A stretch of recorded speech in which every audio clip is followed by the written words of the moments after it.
Hello friends, I am Michael Kingswood. I write fiction for fun and profit, and this is Storytime, where I share my work and occasionally my thoughts on writing and publishing and gaming and all kinds of other things. But on Tuesday we do a chapter from my heroic fantasy novel Glimmer, which is the first book of the Glimmer Chronicles, which currently stands at seven novels, and a number of short stories. We'll be doing novel number 8 here in a few months, which is going to be cool. But this week we are on chapter 24, winding down. I think there's 31 chapters in the book, something like that. So we're getting close to the end. We're in the getting into the climactic final battle here soon. So it's a good time to tune in. Of course, if you haven't tuned into the rest of it, you probably should go back to the playlist and start with chapter 1. Might be a good idea. Anyway, I wrote it. Voice actor narrated it. And it's a good time. So sit back, enjoy, and I'll talk to you on the other end.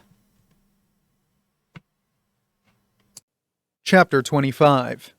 Fire and Blood. It was worse than he hoped for, but about what he expected. Julian counted 30 riders approaching. That meant that Eisenhoff had almost his entire force with him on this excursion, assuming he was not so stupid as to leave his base completely unmanned. And he was not. Eisenhoff was taking this seriously, at least. His expression as he slowed his horse to a walk and approached the barricade was not the same mocking, amused smirk that he had worn before. Now his face was a mask of focus and malevolent intent. Eisenhoff reined in, halting his horse about 20 feet from the barricade. He took a moment to look it over and made no effort to hide his disapproval. Behind him, his men arrayed themselves in a loose pack. All were armored as before. About half carried spears in addition to the swords on their hips. The rest carried bows. Except for one man at Eisenhoff's right. He wore armor, but carried no weapon that Julian could see. Instead, a number of bulging pouches hung from every place possible, and he carried a thick leather tome balanced in front of him on his saddle. Unless Julian missed his guess, that would be the mage. Eisenhoff completed his survey and turned his gaze on Raedric and Julian. He nodded in greeting, a politeness that did not carry over to his expression or his tone. "Balatir, Hinderbrook, you are becoming a true nuisance. Do you know that?" "That's why we're here," Julian replied, affecting a good-humored tone. Eisenhoff's eyes narrowed a bit, but he did not acknowledge Julian's words.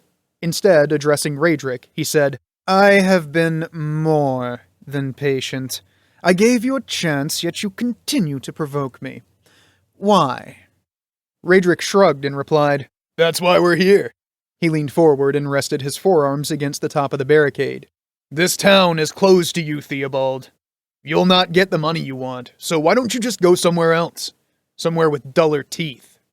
Eisenhoff snarled, showing his teeth. "Sharp teeth?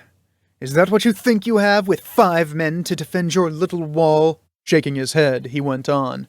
"No, I like it here. For the same reason you do. No authorities to come and check on things. A man can live on his own terms in a place like this. I think I'll stay." "It appears we're at an impasse." "Not at all. You can ride away right now, and I'll not chase you down." Eisenhoff paused for a moment, then added, "Last chance." "Funny. I was just about to say the same thing to you."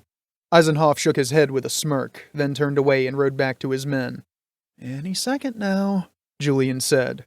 They would just take a minute to get organized, and then they would come. The barricade would not hold against their rush, and they knew it. He and Raedric traded glances. His friend grinned and clasped hands with him. "Ready?" Julian nodded. "Let's do it." Eisenhoff turned his horse around. His men gathered their reins. Those with bows knocked arrows. He opened his mouth to order the charge, but Raedric beat him to it, simply thrusting a fist in the air and shouting, "Loose!" 8 bowstrings snapped in unison, the 6 hidden on the platforms and the 2 behind the barricade. 6 of Eisenhoff's men screamed and clutched at arrows that were suddenly lodged in their bodies. 4 fell to the ground, but the others stayed on their horses. Julian was actually impressed at the archer's accuracy. Stunned surprise showed on every face in Eisenhoff's group. They froze for a crucial heartbeat, which allowed the archers to launch another volley before they scattered. Only 3 were struck this time, though it was not because of poor marksmanship.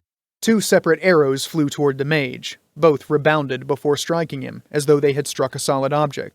A third of Eisenhoff's force was down or wounded. The rest darted for cover haphazardly. For a moment, Julian thought Lyttelton might have an easy victory. That hope was short-lived. Eisenhoff shouted, "Open it up!" And the mage, the man had not moved a muscle despite the chaos around him, chanted a series of strange words at the top of his lungs and cast an object that he was holding toward the barricade. Julian could not make out what it was, but when it struck the overturned carriage, a tremendous sound, like a clap of thunder, rang out and the carriage launched backward as though kicked by a giant. It actually rose into the air for a time before falling onto the street and shattering about 30 feet behind the barricade. Julian was stunned, as much by the noise as by the display of power. He had seen mages work their art before, on the front lines, but never from this close. It was impressive. The others on the Lyttelton side were apparently just as stunned as he, because no further arrows were launched for several seconds, allowing the brigands to surge forward toward the gap in the barricade. 4 men with spears led the charge, riding 2 by 2 through the gap. The 2 men in front threw their spears as they rode through, forcing the 2 bowmen on the barricade to duck to avoid being skewered. Then they were through, and there was no one to stop them from riding straight on to the center of town. Except Melanie. She stood in the center of the street, her face the picture of calm, and regarded them with the contempt she would show a bug in her tea. The brigands in the lead grinned viciously and drew their swords, then spurred their horses forward. In spite of his knowledge of her abilities, Julian felt a surge of panicked protectiveness. He hopped down from the barricade platform and drew his sword from his baldric. But even as he charged, he knew he would not make it in time to help her. He needn't have bothered. Melanie tossed her head, sending her hair flailing around dramatically, and chanted 3 words while pushing toward the charging horsemen with outstretched hands. Something in her hands flashed into flame, but for a heartbeat that was all that happened. Julian thought sure whatever she had tried failed, and she was about to be ridden down. Then, abruptly, the 4 horses screamed and reared, throwing off their riders, then fell to the ground themselves. The men hit the ground and screamed as well. Man and beast alike writhed in agony as bit, bridle, horseshoes, swords, breastplates, helms, belt buckles, everything made of metal, began to glow as though just removed from the forge. Flesh, clothing, and hair began to burn where it touched the white-hot metal pieces, and the air began to fill with the sickening smell of burning flesh. Within seconds, the charging quartet and their mounts were fully ablaze. 2 more brigands, who had followed the first quartet through the gap, pulled up short of their burning comrades, stunned horror on their faces. Arrows from the hidden archers slammed home, knocking them both from their saddles. Reminding himself never to make Melanie truly angry, Julian turned away from the still screaming bonfire and hurried toward the gap in the barricade. More men would be coming through, and he needed to stop them. Raedric and Salam were already in the gap, each bracing a spear against the paving stones of the street. They no doubt retrieved the spears from where the brigands had thrown and missed. Another 2 horsemen tried to make it through, but were brought up short as the horses impaled themselves on the spears. But throwing spears are not designed to hold up against the weight and momentum of a charging horse. The shafts cracked and then split completely, forcing Raedric and Salam to dive aside to avoid being trampled. Julian heard Raedric cry out in pain, but he could not see what happened to him in the tussle of arms, legs, and bodies as the horses fell forward, sending their riders sprawling. Julian rushed forward, cutting one of the fallen brigands down before he could extricate himself. The other was more nimble and met Julian with an attack of his own. Julian retreated, knocking the brigand's sword away as he gave himself more room to maneuver. A sudden concussion from above drew his attention. The archery platform on the right side of the street blew apart. The men stationed there fell, grasping desperately at the shingles of the roof where the platform rested as they tried to slow or arrest their descent. One succeeded. Julian thought it was Hiram. But he did not have time to find out for sure as his foe rushed forward, thrusting the tip of his sword toward Julian's gut. A sloppy attack. Even the fishing men, novices to the blade as they were, would not have tried it. But Julian supposed the brigand counted on his being distracted by the events on the roof to make it successful.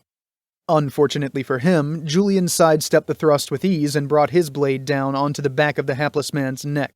As the brigand's head went bouncing down the street, Julian thought he saw his last expression, a look of almost comic surprise. Alright, we're getting into the thick of it here. Excitement abounds. So hopefully you dug that. Come back next week on Tuesday for the next installment, or you can just go buy the book. MikeKingswood.com/store is the best place. Or you can go over to bookstoread.com/glimmervale, and that will get you universal book links to wherever you want to buy that book from.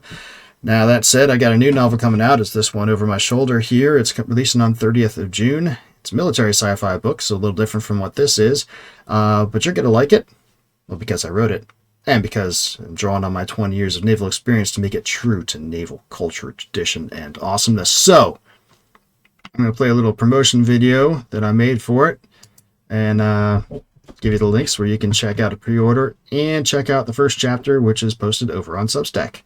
So check that out and come join me next time. On Saturday, we do shorter fiction. And next week on Tuesday, we'll continue on with Glimmer. Hope to see you then. Until then, don't do anything I wouldn't do.